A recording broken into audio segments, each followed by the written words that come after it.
Onorevole Di Caro, questione precari, venerdì pomeriggio al Castello Chiaramonte di Favara c'è stato un incontro tra l'amministrazione e i precari.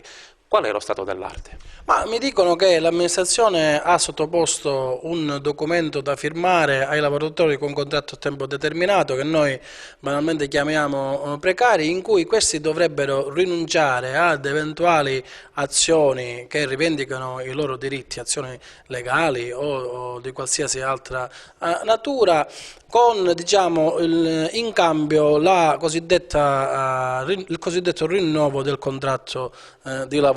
Io invece penso che l'ordine delle cose dovrebbe essere invertito, nel senso che l'amministrazione dovrebbe impegnarsi a stabilizzare i precari. Subito dopo la stabilizzazione poi è giusto che l'amministrazione sottopone ai lavoratori questo documento da firmare, per cui loro poi si impegnano a non adire alle vie legali per quello che è stato il passato.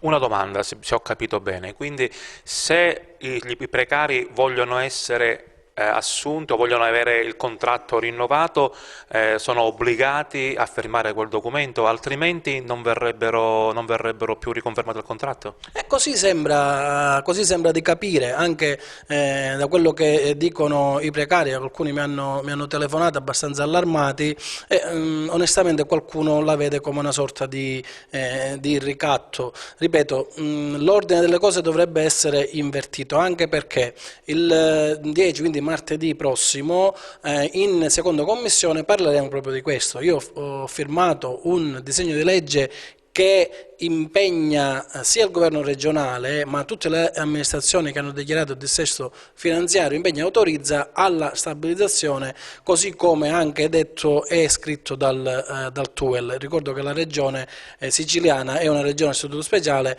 e determinate prerogative può diciamo, permettersele. Quindi parleremo sia di questo disegno di legge sia a questo punto di questo documento che secondo me si manifesta ai lavoratori come una sorta di spada di Damocle, perché si trovano costretti quasi a firmarlo, se no praticamente il contratto non gli verrebbe rinnovato. Ecco, questa cosa secondo me dovrebbe essere rivista.